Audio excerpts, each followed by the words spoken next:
മറ്റ് തെരഞ്ഞെടുപ്പ് വാർത്തകളിലേക്ക്. കണ്ണൂർ തളിപ്പറമ്പിൽ എൻഡിഎ പ്രവർത്തനം മരവിപ്പിൽ. തെരഞ്ഞെടുപ്പ് പ്രചാരണത്തിൽ മെല്ലെപ്പോക്ക് പ്രകടമാണ്. ബിജെപി വോട്ടുകളിൽ ഒരു പങ്ക് ലഭിക്കുമെന്ന പ്രതീക്ഷയിലാണ് യുഡിഎഫ് സ്വതന്ത്ര സ്ഥാനാർത്ഥി ടി.കെ. ഗോവിന്ദൻ. പയ്യന്നൂരിലും എൻഡിഎയുടെ പതിവ് പ്രചാരണ ചൂടില്ല. സ്ഥാനാർത്ഥി നിർണയത്തിൽ തർക്കങ്ങൾ ഉണ്ടായിരുന്ന മണ്ഡലം കൂടിയാണ് തളിപ്പറമ്പ്. നിഖിൽ കണ്ണൂരിൽ നിന്നും ഈ വാർത്തയുടെ കൂടുതൽ വിവരങ്ങളുമായി ചേരുകയാണ്. നിഖിൽ, തളിപ്പറമ്പിലാണെങ്കിലും പയ്യന്നൂരിലാണെങ്കിലും നമുക്കറിയാം വലിയ തരത്തിലുള്ള പോരാട്ടം നടക്കുന്ന മണ്ഡലങ്ങളാണ്. പ്രത്യേകിച്ചും LDF-ൽ വിമത സ്വരം ഉയർത്തി പുറത്തു വന്ന സ്ഥാനാർത്ഥികളാണ് UDF സ്വതന്ത്രരായി മത്സരിക്കുന്നത്.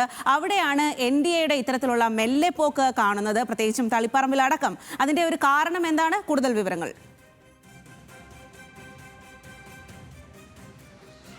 ഏതായാലും ഇത്തരത്തിൽ ഈ BJP സ്ഥാനാർത്ഥി നിർണയവുമായി ബന്ധപ്പെട്ട് കണ്ണൂർ ജില്ലയിലെ വിവിധ മണ്ഡലങ്ങളിൽ ഇത്തരത്തിലൊരു പ്രതിസന്ധി തുടക്കം മുതൽ തന്നെ ഉണ്ടായിരുന്നു. കാരണം ഈ തെരഞ്ഞെടുപ്പിൽ മത്സരിച്ചേക്കുമെന്ന് നേരത്തെയുള്ള സൂചനകളുടെ അടിസ്ഥാനത്തിൽ അതാത് മണ്ഡലങ്ങൾ കേന്ദ്രീകരിച്ച് പ്രവർത്തിച്ച പല നേതാക്കളെയും അവർ അധികം സജീവമല്ലാത്ത മണ്ഡലങ്ങളിലേക്ക് മാറ്റുന്നതായിരുന്നു കണ്ണൂരിലെ കാഴ്ച. അതിൽ ഏറ്റവും പ്രധാനപ്പെട്ട മാറ്റങ്ങളിൽ ഒന്ന് ഈ തളിപ്പറമ്പിലെ NDA സ്ഥാനാർത്ഥി N. ഹരിദാസിൻ്റെ തന്നെയായിരുന്നു.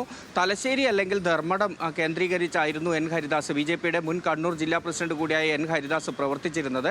എന്നാൽ അപ്രതീക്ഷിതമായി ഹരിദാസിനെ തളിപ്പറമ്പ് നിയോജക മണ്ഡലത്തിൽ സ്ഥാനാർത്ഥിയായി കൊണ്ടുവരികയായിരുന്നു.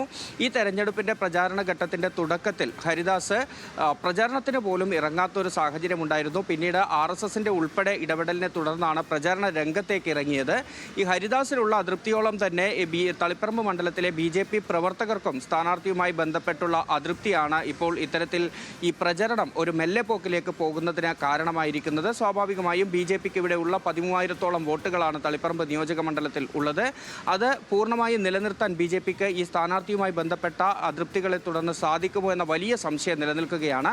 ആ സംശയത്തിൻ്റെ ആനുകൂല്യം കൂടിയാണ് ടി.കെ. ഗോവിന്ദൻ പ്രതീക്ഷിക്കുന്നത് എന്നാണ് നമ്മൾ മനസ്സിലാക്കേണ്ടത്. ഇന്നലെ ടി.കെ. ഗോവിന്ദൻ നടത്തിയ വാർത്താ സമ്മേളനത്തിൽ BJPയുടെ വോട്ടുകൾ ഇത്തരത്തിൽ ലഭിക്കുമോ എന്ന് ചോദിച്ചപ്പോൾ ആരുടെയും വോട്ട് തനിക്ക് വേണ്ട എന്ന് പറയില്ല എന്നതായിരുന്നു ടി.കെ. ഗോവിന്ദൻ്റെ മറുപടി. സ്വാഭാവികമായും ഈ സ്ഥാനാർത്ഥി നിർണയവുമായി ബന്ധപ്പെട്ട അതൃപ്തിയിൽ നിന്നുണ്ടാവാൻ പോകുന്ന വോട്ടുകൾ അതിലൊരു പങ്ക് തനിക്ക് ലഭിക്കുമെന്ന വലിയ പ്രതീക്ഷയാണ് ടി.കെ. ഗോവിന്ദൻ ഉള്ളത്. പ്രത്യേകിച്ചും LDFന്റെ സ്ഥാനാർത്ഥിയായ P.K. ശ്യാമളയും ടി.കെ. ഗോവിന്ദനും തമ്മിൽ വലിയ മത്സരം നടക്കുന്നു എന്നൊരു പ്രതീതിയുള്ള തളിപ്പറമ്പിൽ, ഒപ്പം കൊയ്യൻ ജനാർദ്ദനെ പോലൊരു കോൺഗ്രസ് വിമത സ്ഥാനാർത്ഥിയുള്ള സാഹചര്യത്തിലെല്ലാം തന്നെ BJPയിൽ നിന്ന് അങ്ങനെ വോട്ടുകൾ വരികയാണെങ്കിൽ അത് തളിപ്പറമ്പിലെ ഫലം നിർണ്ണയിക്കുന്നതിൽ നിർണായകമാകും എന്ന കാര്യത്തിൽ യാതൊരു തർക്കവുമില്ല. അതുകൊണ്ട് തന്നെ അത്തരത്തിൽ BJP വോട്ടുകൾ അത്തരത്തിൽ എങ്ങോട്ട് പോകും, അത് ഫലം നിർണ്ണയിക്കുന്നതിലടക്കം നിർണായകമാകും. ആ വിവരങ്ങളാണ് നിഖിൽ നൽകിയത്.